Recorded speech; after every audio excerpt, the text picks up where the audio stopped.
welcome. It's Monday's Mindset Mini Masterclass with me, Charlotte Thornton. Hope you've had a good weekend and lovely to see you here on this very sunny day. So, what I want to talk about today is the power of not knowing. So, I don't know if anyone remembers back in the day before we sort of had smartphones and GPS. And if you went into town and you couldn't find your way, you would have to do the old fashioned method of stopping and asking somebody. And I remember many times when you stop and ask someone if they know where something is, and you can tell by their face that they don't know. But instead of admitting that they don't know, they kind of try and guess, and you kind of think, it's cool. I can guess where it is. If you don't know, just tell me you don't know, and then I can find someone who does know. But we have this real awkwardness about not knowing.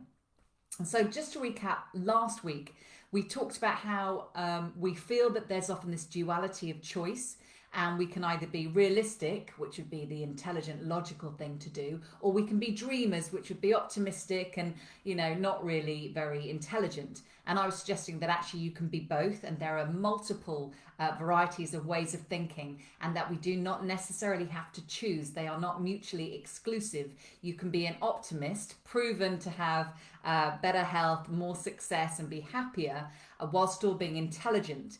Realists may be often more, might be right more often, but ultimately that comes at a sacrifice. And I still think there's a way to be, hi Sarah, realistic in terms of pragmatic and practical and living within a world where reality is defined by a group. So that version of reality, we can live in that reality while still being optimistic, still being a visionary and inspiring to something outside of that mindset. And in order to do something, to have a life outside of the norm, we have to have a thinking that is outside of the norm. And so that takes kind of courage, because on the whole, you're going to start to up-level your thinking in a way that other people won't be able to understand or get, and they will think you are being a dreamer.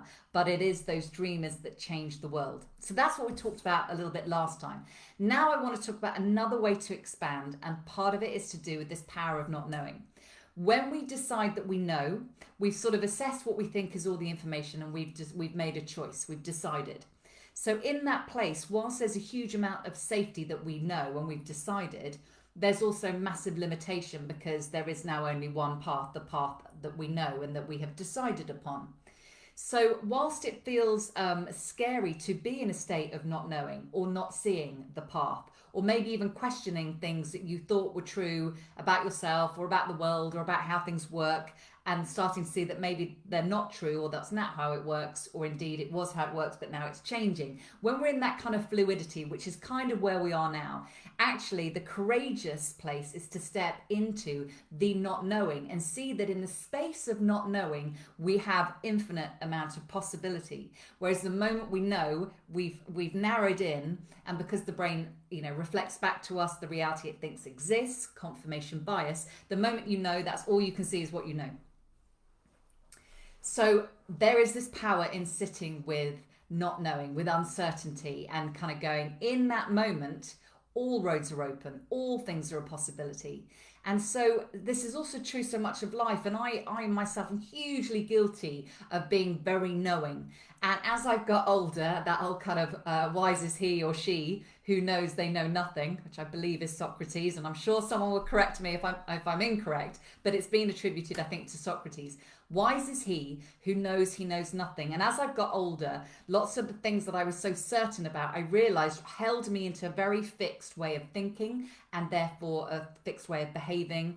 And when we step into not knowing, suddenly there's a whole load of other possibilities out there. And that actually can be exciting once we pass through a little bit of that frightening phase where we go, but I was keeping myself solid with all these things that I believed that I knew. And so we have a scary bit where we let go of those and we feel like we have no anchor, which has happened somewhat within the journey of this year. We went from knowing what we thought the future would hold to suddenly feeling uncertain about that. And so there's a scary bit, and then there's a bit where we kind of go, hey, what if I can be so courageous as to stand in the path of not knowing and know that that is also the path of infinite possibility, and therefore it's more exciting. And in the same vein, I want to talk about how quick we are once we have decided to dismiss things, and not just dismiss the bits that don't resonate, but dismiss the entire thing.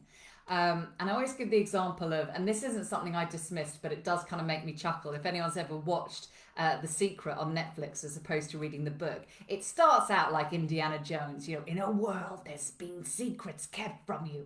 And it's really kind of dramatic. And you could at that point decide that it was a load of BS and switch off. Or you can just keep a sense of humour and kind of go, okay, not totally for me, but let's see what else there is to it. And then we get to some interviews of some really interesting thought leaders in the coaching and spiritual communities. And I think there's, it's not the silver bullet, but there's a lot of validity to what they're saying and what they're talking about. If we can get past the initial Indiana Jones bit that looks a bit silly, especially to maybe a British public. So, but I was wary at the time of how easy it would be to just dismiss blanketly because the beginning bit looked like it didn't resonate with something that we already think about ourselves, which goes back to this kind of box that we live in terms of our thinking. And I really want to explode the box of these limited thinkings and labels of who we are. Because again, when we are in knowing, we believe certain things that make us feel great because we find other people who believe those kind of things. And there's that lovely sense of tribe and community. But then we can miss out on other things that fit outside of that restriction. Again, so in the same way that we might dismiss everything because one thing didn't resonate, we might find ourselves also accepting a whole load of things that also don't fit us just because a few pieces resonated, instead of believing that we can cherry pick from a whole load of different places.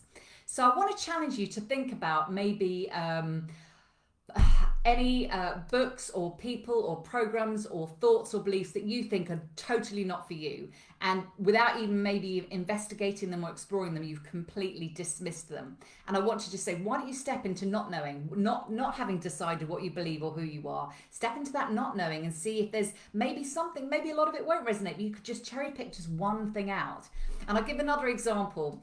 There's a coach, a transformation coach called Kyle Cease, who's American, and I think he started out as a stand-up comedian. And I saw a snippet of one of his workshops and thought that was really cool, and I bought a program. And I started watching the program, and he just wasn't resonating with me. His sense of humour is really not my cup of tea.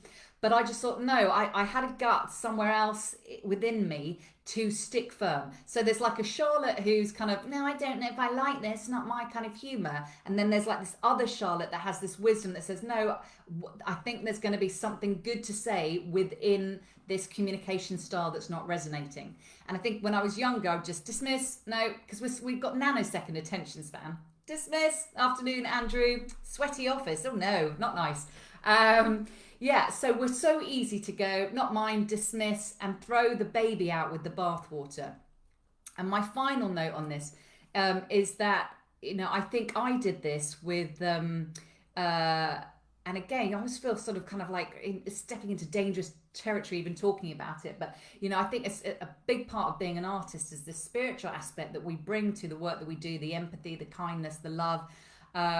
And again, it's a side of myself that I think is really important in the work that I do and in the life that I live. But I know when I was younger, I think at school I was called a blasphemous child because I got so angry with how I thought religion portrayed spirituality. And I guess I kind of just threw it all out, like, not for me, dogma, rules, patriarch, dismiss the whole thing. And again, as I've got older and got more comfortable stepping into not knowing, going, hey, maybe some of it is good. Maybe some of it could work for me and I don't need to dismiss the whole thing. So that's what I wanted to talk about today. I'm trying to carry this theme on that we want to expand our mindset, expand our thinking to give us expanded possibility, because when we stand in expanded possibility, we have more opportunities. Statistically, that has to make sense.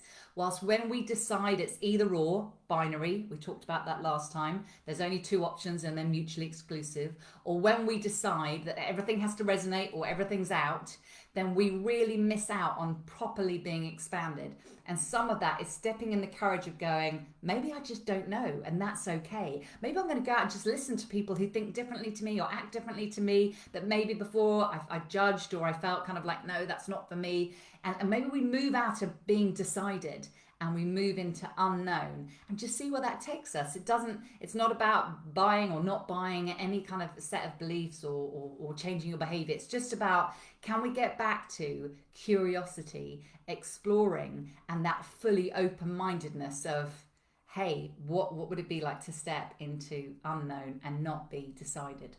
So seems pretty apt because where we are right now is there's lots of unknowing. So I just want to encourage you all, i.e. encourage, give you the courage to see that actually in the not knowing there is also a power. We do not have to be victims to it. We could sit in a really empowered place in that unknown, knowing that we could open up to even more possibilities than we believed in before. Cool. So that's my Monday mini masterclass on mindset for you. Like I said before, if you've got a question that you want me to address, info@charlottethornton.com. If not, I'm just going to see what I hear from my clients throughout the week is resonating or coming out as being really important, and I'm going to share that. Childlikeness. Joel, yes. Yes, exactly. Yeah, when we're a child, of course, we haven't decided. We're curious, we're exploring, and everything's a possibility. I love you said that, Joel, because if we think about that again, as artists, it's so important, isn't it? That inner child and our ability to play. And also when we look at, and this is what I love about acting, is that when we play other roles, we are forced to move out of judgment and into empathy, because in order to play the part, we can't be judging it, because that would be to be outside it somehow. We want to fully embody it from their perspective, and that is empathy. And so that's, to me, and that's a spiritual thing to me. It's an emotional, an EQ kind of quality, empathy, but also I think it comes from the heart. Leah, hello, thank you too. So it's been lovely. I will see you all next Monday if I don't hear from you before, but do drop your comments, share the videos, and I hope you're having, an okayish time despite odd times. So yeah, lots of love. Bye.